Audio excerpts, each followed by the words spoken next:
بأي آلاء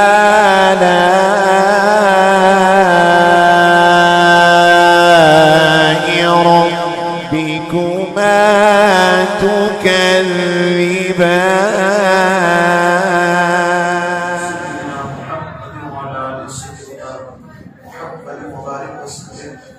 صلاة وسلام عليك يا رسول الله صلى الله عليه وسلم.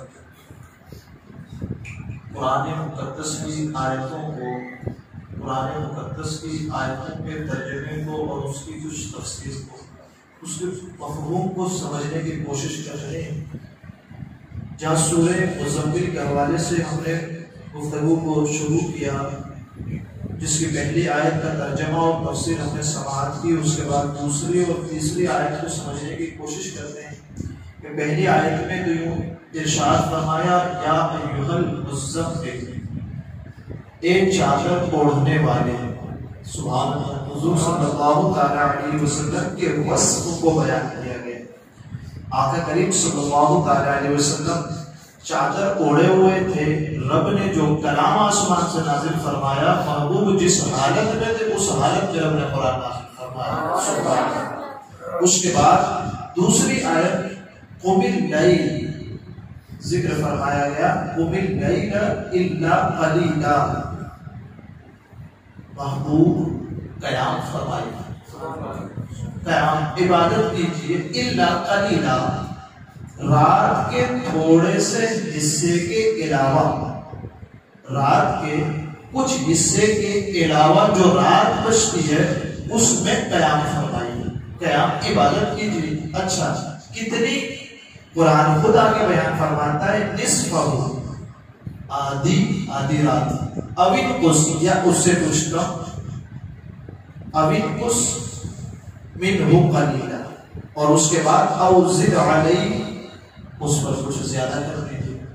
یعنی یہ قیام فرمائیے آدھی رات، یا اس سے کچھ زیادہ کر دیجیے یا اس میں کچھ کم کر دیجیے. یہ آپ کو اختیار دیا گیا ہے محبوب صلی اللہ تعالی علیہ وسلم کو. سبحان. لیکن حکم کیا ہے؟ محبوب عبادت کیجیے.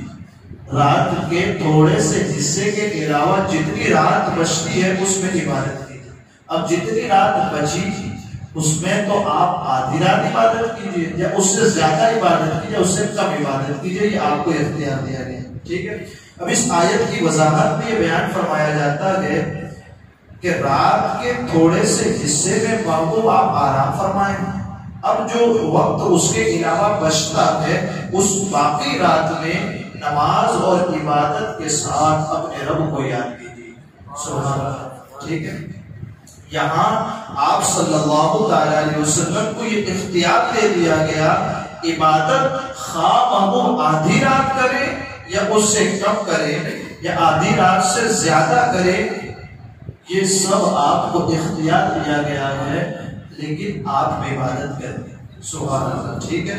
نبی کریم صلی اللہ تعالی علیہ وسلم اور صحابہ کرام کا عمل اس آیت کے نازل ہو جانے کے بعد یہ تھا کہ جتنی مقدار عبادت کرنے کا حکم دیا گیا، حضور صلی اللہ تعالی علیہ وسلم اور آپ کے تمام صحابہ اس قرآن کی آیت پر عمل کرتے. جتنی مقدار میں قرآن نے عبادت کرنے کا حکم دیا اتنی مقدار عبادت فرماتے. سبحان اللہ. بعض صحابہ کی کیفیت اور حالت تو یہ تھی کہ جنہیں یہ نہیں پتا تھا کہ آدھی رات کب ہوتی، تہائی رات کب ہوتی ہے، تہائی رات سے چوتھا حصہ رات کا کب ہوتا ہے. ان صحابہ کی کیفیت تو یہ بیان کی جاتی ہے کہ وہ تو رات بھر عبادت کرتے رہتے. سبحان اللہ. پوری رات پتہ ہی نہیں تھا کہ کتنا حکم دیا ہے اللہ نے. تو صحابہ کی یہ کیفیت تھی، پوری رات عبادت فرماتے تھے. قرآن کے اس حکم پر عمل کرنے کے لیے کہ عبادت کیجیے، اس پر عمل کرنے کے لیے صحابہ پوری رات عبادت فرماتے تھے. سبحان اللہ. آدھی رات یا دو تہائی رات کب ہوتی ہے تو وہ ساری رات قیام میں رہتے اور اس اندیشے سے صبح تک نمازیں پڑھتے رہتے. سبحان اللہ. اب یہاں ایک بات اور بھی سمجھنے کی ہے ہمارے آپ کے لیے کہ نبی کریم صلی اللہ تعالی علیہ وسلم پر 5 وقت کی فرض نماز کے علاوہ ہمارے اوپر تو کتنی فرض ہے؟ فجر، ظہر، عصر، مغرب، عشاء، 5 فرض ہے. لیکن نبی کریم صلی اللہ تعالی علیہ وسلم پر 5 وقتوں کے علاوہ نماز تہجد کی نماز بھی فرض تھی. سبحان اللہ. اس سے ہمیں اندازہ لگانا چاہیے کہ نبی ہوتا ہی معصوم ہے، اس سے گناہ کا صدور تک نہیں ہوتا. ٹھیک ہے، وہ گناہ کر ہی نہیں سکتا. اس کے باوجود بھی امت صرف 5 وقت کی نماز پڑھتی، اور امت کے نبی جو کہ گناہوں سے معصوم ہو کر 6 وقت کی نماز پڑھتے. اب اگر ہم امتی ہو کر ہمارے نبی 6 وقت کی نماز ادا کریں اور ہم امتی ہو کر 5 وقت بھی نہ پڑھیں تو پھر یہ حضور سے بے وفائی نہیں تو کیا؟ جہاں ہماری حالت یہ ہونی چاہیے کہ ہم سے تو گناہ ہوتے ہیں تو ہمیں 6 وقت کی پڑھنی چاہیے، لیکن وہ نبی رحمت ہے، نبی آخر الزمان سرکار صلی اللہ علیہ وسلم ہے، خاتم النبیین ہے، اور نبی کریم صلی اللہ علیہ وسلم پر اللہ نے 5 نہیں بلکہ 6 وقت کی نماز پڑھی. اس سے ہمیں بھی اندازہ لگانا چاہیے اگر ہم 5 وقت کی نمازی نہیں ہیں تو ہمارے نبی 6 وقت کی نماز ادا کریں، اور ہم ان کے کیسے امتی ہیں کہ ان کے صدقے میں زندگی ملی، ہر چیز مل کر بھی ہم 5 وقت کی نماز نہ ادا کر سکیں تو پھر یہ امتی ہونے کا حق ہم نہیں ادا کر رہے. یہاں تک کہ امام احمد رضا رحمۃ اللہ تعالی علیہ فرماتے ہیں قول جمہور اور مختار اور منصور مذہب یہ ہے کہ حضور صلی اللہ تعالی علیہ وسلم کے حق میں اس آیت کے تحت تہجد کی فرضیت ثابت ہوتی ہے. اسی پر ظاہر قرآن عظیم شاہد اور اسی طرف حدیث مرفوع وارد، یعنی کہ قرآن مجید جس بات پر دلالت کرتا ہے اس آیت سے وہ یہ ہے کہ محبوب آپ پر تہجد کی نماز فرض کی. اب تو یہ نبی ہیں، ان پر تہجد کی نماز کو فرض کیا ہے اور 6 وقت کی آپ نماز کی ادائیگی فرما رہے ہیں.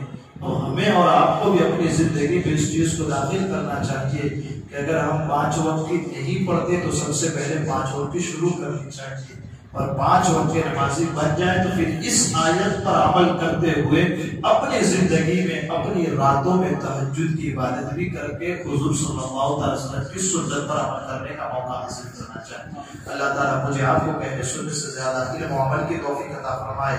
قرآن کو سیکھنے، سمجھنے، اس کے معانی، اس کے مفاہیم کو یاد رکھنے، دوسروں تک پہنچانے، اس پر زندگی میں خود عمل کرنے کی بھی توفیق عطا فرمائے. وصلی اللہ تعالی علی خیر خلقہ محمد وعلی آلہ وصحبہ اجمعین برحمتک یا ارحم الراحمین.